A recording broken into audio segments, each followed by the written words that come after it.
गुरुदेव बच्चों, पिछली वीडियो में हमने क्रिया के बारे में पढ़ा। आज हम काल के बारे में पढ़ेंगे। काल, जिसे इंग्लिश में टेंस कहते हैं। प्राय लोग काल और समय को एक ही मान लेते हैं, परंतु ये एक नहीं है। समय एक भौतिक इकाई है तथा काल एक व्याकरणिक अवधारणा है। किसी क्रिया के घटित होने के समय के प्रति वक्ता का तात्पर्य कहने वाला का जो मानसिक बोध होता है, वाक्य में व्यक्त होता है, वही व्याकरणिक काल है। क्रिया किसी गतिविधि के घटित होने के समय का बोध कराती है। समय तो एक ऐसा प्रवाह है जो निरंतर बहता रहता है। समय के इस प्रवाह में यदि कहने के समय कोई क्रिया घटित होती है तो उसका वर्तमान काल कहलाता है। कथन से पूर्व जो कुछ भी घटित हुआ है वह भूतकाल कहलाता है तथा कथन के बाद जो कुछ घटित होगा वह भविष्यकाल कहलाएगा। और तो भूत, वर्तमान तथा भविष्य 3 वर्गों में बांटा जाता है। उसी के आधार पर काल को भी परंपरागत व्याकरण में वर्तमान काल, भूतकाल तथा भविष्य काल 3 वर्गों में बांट लिया जाता है। वर्तमान काल, जिसे प्रेजेंट टेंस कहते हैं, कथन के क्षण के साथ साथ क्रिया का होना अर्थात वर्तमान समय में होना वर्तमान काल के अंतर्गत आता है। जैसे यह किताबें बेचता है, आप क्या करते हैं, मैं खाना खा रही हूँ। ये सब जो सेंटेंस है, ये सब जो वाक्य है, वो वर्तमान काल के हैं। भूतकाल, जिसे पास्ट टेंस कहते हैं, कथन के क्षण के पूर्व अर्थात जो कार्य घटित हुआ है उस होने के बाद क्रिया का व्यापार होना अर्थात बीते समय में होना भूतकाल कहलाता है। जैसे मैंने चाय पी ली है, मैं आगरा गया था, बच्चा चला गया, वे पत्र लिख रहे थे। भविष्यकाल, जिसे फ्यूचर टेंस कहते हैं, कथन के क्षण में के बाद क्रिया का होना अर्थात भविष्य में होना भविष्यकाल कहलाता है। जैसे वह कल दिल्ली जा रहा है, क्रिया वर्तमान काल जैसे किंतु है भविष्यकाल की। क्रिया जैसे जा रहा है, क्रिया क्या है, वर्तमान काल की है, किंतु ये है क्या, कल जा रहा है तो भविष्य काल में जा रहा है, तो भविष्य काल है ये। मैं काम नहीं करूँगा, आगे नहीं करूँगा, कल हम इस समय परीक्षा दे रहे होंगे। तो इस तरह के ये जो सेंटेंस है वो भविष्यकाल के हैं। अब देखते हैं इन जो काल है, वर्तमान, भूत, भविष्य, इनके पार्ट्स, भाग कितने भागों में विभक्त है। वर्तमान काल के भेद, वर्तमान काल के 3 भेद माने जाते हैं। सामान्य वर्तमान काल, जिसे प्रेजेंट इंडेफिनिट टेंस कहते हैं इंग्लिश में, जिस क्रिया से वर्तमान काल में क्रिया का होना या करना पाया जाता है उसे सामान्य वर्तमान काल कहते हैं। जैसे लड़का जाता है, लड़के जाते हैं, लड़का रोज़ जल्दी उठता है।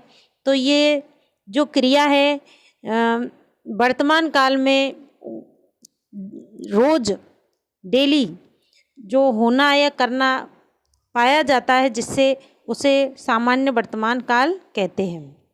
सामान्य वर्तमान में आदत होने का संकेत तथा हमेशा होने वाली घटनाएं, अवधारणा कहते हैं विचार, भी सम्मिलित रहती है। जैसे यह लड़का हमारे घर आता रहता है, 2 और 2 हमेशा 4 होते हैं। ये क्या है, अवधारणा है। यह लड़का हमारे घर आता रहता है, ये संकेत है जो कि हमेशा घटता रहता है। 2 और 2 हमेशा 4 होते हैं, ये अवधारणा है, ये विचार है। ग्रीष्म ऋतु के बाद वर्षा ऋतु आती है। इस तरह की ये जो सेंटेंस है ये भी सामान्य वर्तमान काल कहलाता है। अगला है अपूर्ण वर्तमान काल, जिसे इम्परफेक्ट टेंस कहते हैं। क्रिया के जिस रूप से यह पता चले कि कार्य वर्तमान काल में शुरू हो गया है लेकिन अभी तक पूरा नहीं हुआ है तथा अभी भी जारी है, उसे अपूर्ण वर्तमान काल कहते हैं। इसे सातत्य वर्तमान प्रेजेंट कंटिन्यूअस भी कहा जा सकता है। जैसे लड़का खेल रहा है, शिक्षक पढ़ा रहे हैं। इस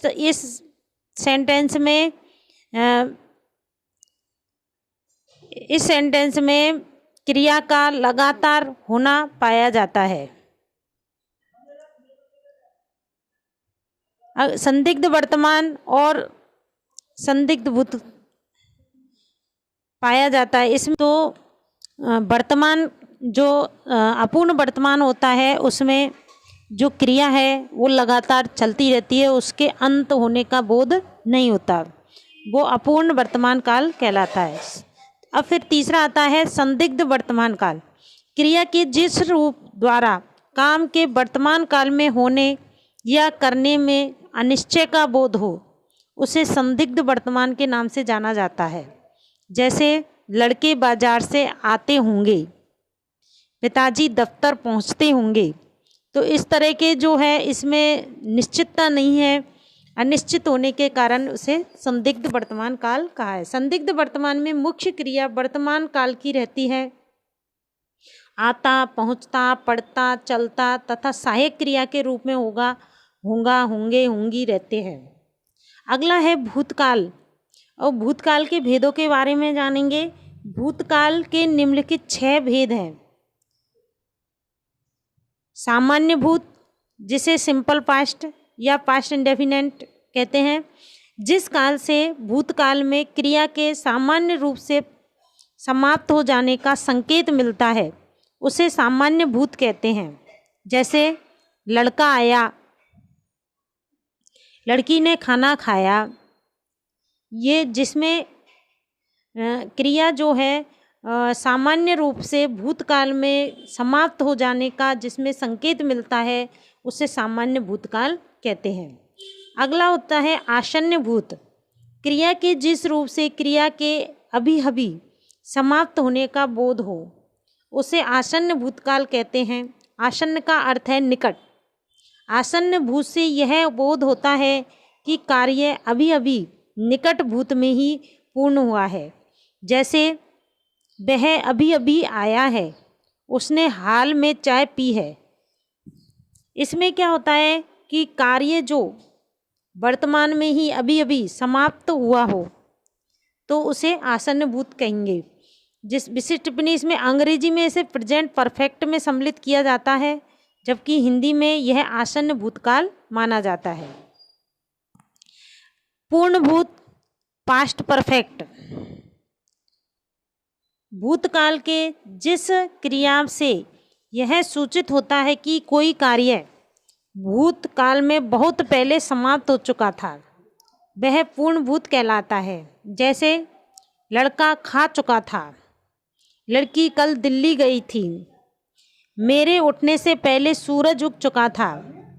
अपूर्ण भूत, पास्ट इम्परफेक्ट या अनकम्प्लीट पास्ट टेंस। भूतकाल की जिस क्रिया से यह विदित हो कि कार्य भूतकाल में आरंभ हो चुका था, चल रहा था, किंतु काम पूरा नहीं हुआ था, जारी था, उसे अपूर्ण भूत कहते हैं। जैसे लड़का पढ़ रहा था, माँ खाना बना रही थी। इसे अंग्रेजी में पास्ट कंटिन्यूअस कहते हैं। अगला है संदिग्ध भूत, डाउटफुल पास्ट।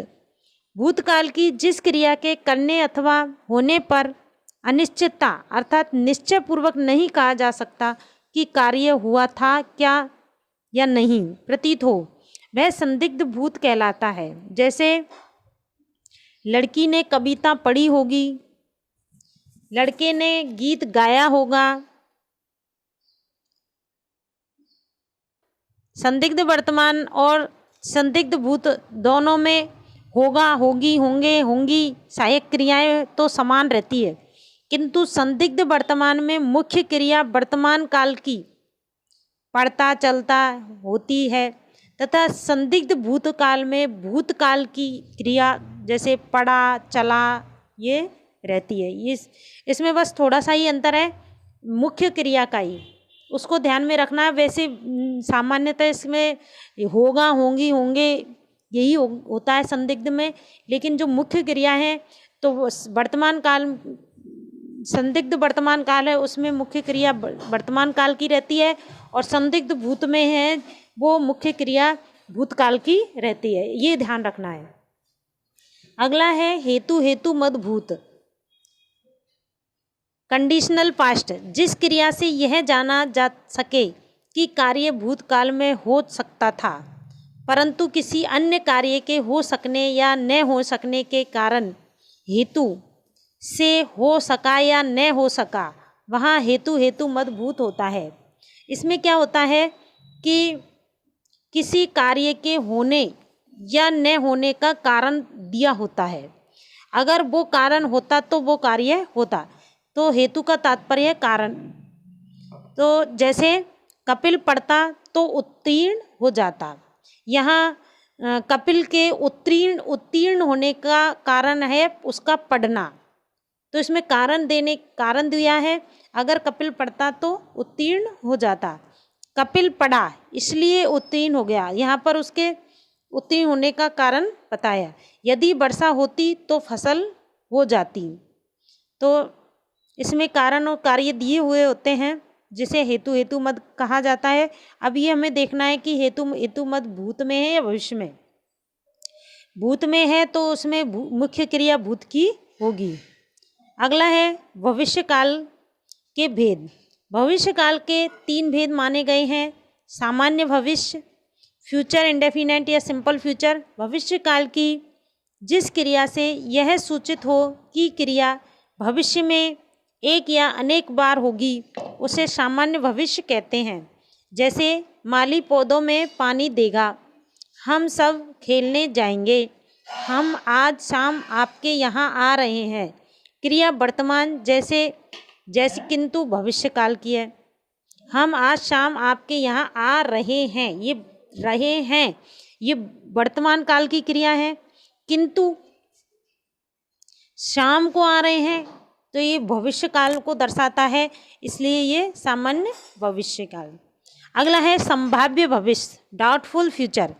क्रिया के जिस रूप से भविष्य काल में कार्य के होने की संभावना पाई जाए वह संभाव्य भविष्य कहलाता है। जैसे वह शायद कल सवेरे आ जाए, हो सकता है मेहमान कल ही आ जाएं। संभाव्य भविष्य की क्रियाओं से कार्य के होने का निश्चय पता नहीं चलता, केवल उसकी संभावना का बोध होता है, जिसे संभव है, हो सकता है आदि पदों से व्यक्त किया जाता है। अगला है 7 तत्व बोधक भविष्य, फ्यूचर कंटिन्यूअस। जिस क्रिया रूप से भविष्य में कार्य के जारी रहने का निरंतरता का बोध हो उसे 7 तत्व बोधक भविष्य कहते हैं। जिसे वर्तमान काल में और पास्ट भूतकाल में जिसे अपूर्ण कहा, इसी में भविष्य काल में इसे 7 तत्व बोधक कहा है। जिस क्रिया रूप से भविष्य में कार्य के जारी रहने का निरंतरता का बोध हो उसे 7 तत्व बोधक भविष्य कहते हैं। जैसे कल हम इस समय परीक्षा दे रहे होंगे, हमारे पहुंचने के समय पुनीत पढ़ रहा होगा। इसमें भविष्य काल में कार्य के जारी रहने का बोध होता है। हाँ, आज के लिए इतना ही। इनको अच्छे से पढ़ना। इससे रिलेटेड क्वेश्चन होमवर्क जो है मैं अगली वीडियो में दूंगी, उसको आपको नोटबुक में राइट करना होगा। Thank you.